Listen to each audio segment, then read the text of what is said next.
Julia, congratulations. She's obviously a very tricky opponent. How much patience does it take to play against her?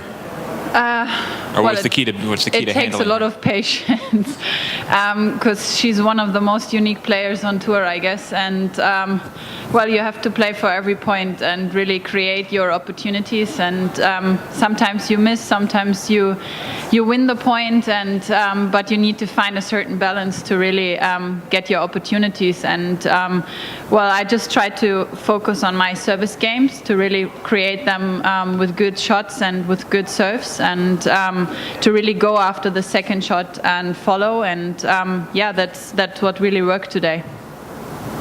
A lot of players have been complaining about the heat. Simona had to retire in her match because of some heat-related issues. How has the conditions been for you this week?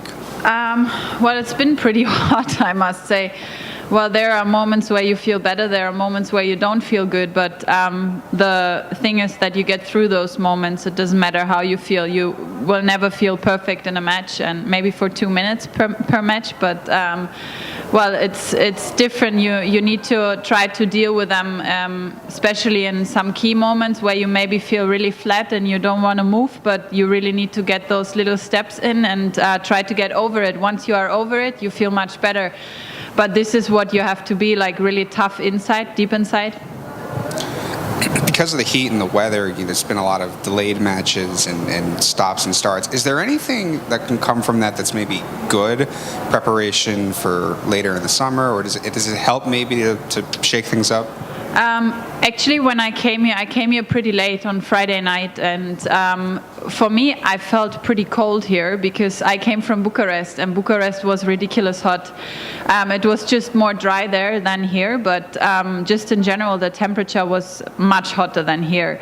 It's just the way you sweat here, so it makes you a little bit more maybe dizzy in some moments because you lose a lot of liquids, but I think it's the best preparation what you can have for the tournaments which are coming after, and also for the US Open. It's humid there too, but I think it's a different climate too.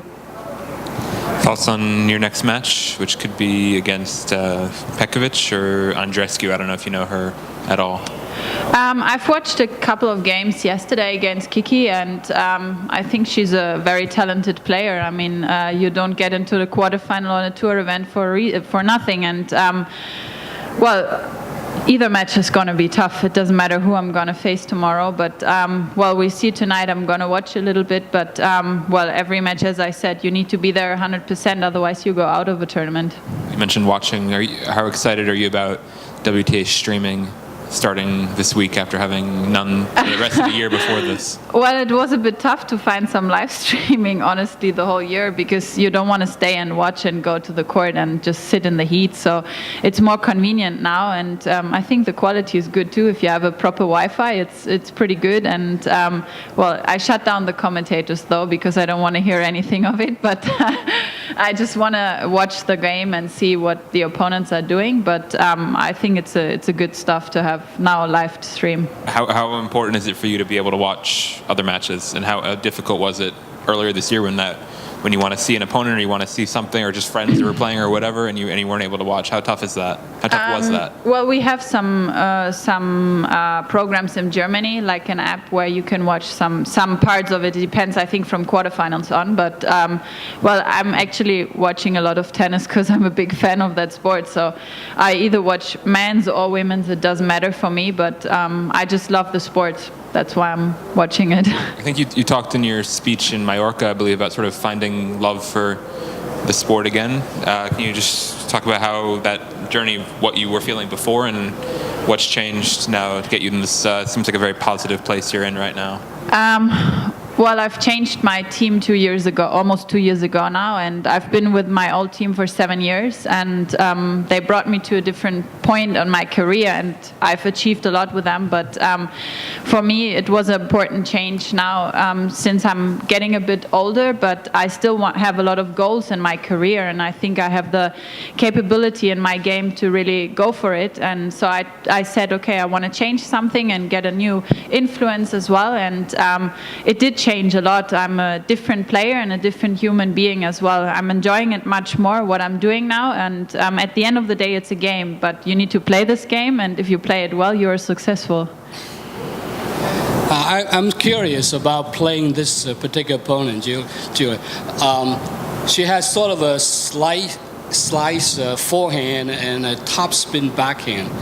It's almost like playing table tennis against somebody like that.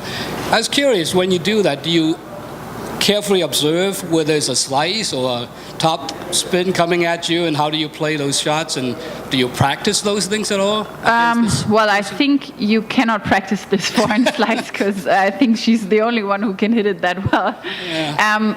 But when you hit to a forehand, you know a slice is coming back. If you hit to her backhand, you know it's topspin. So you have two options, and well, as I said in the beginning, you need to create your opportunities in those rallies. It takes a lot of, or it needs a little bit toughness in the brain to really know that there are more balls coming back than usual, maybe, but also in a unique way. And you really need to get your position on the court and really work for those balls, and not just hit them and okay, now one coming back, and you hit another hit, you have to hit another one. And you really need to go for it, like to really create some angles, some different shape of the balls, and that's what I'm very pleased with today. Just sort of a random question. I've had people ask this week why women's players practice in shorts but wear dresses or skirts during matches. Okay. Have you ever thought about it? Because I'm guessing you do that too.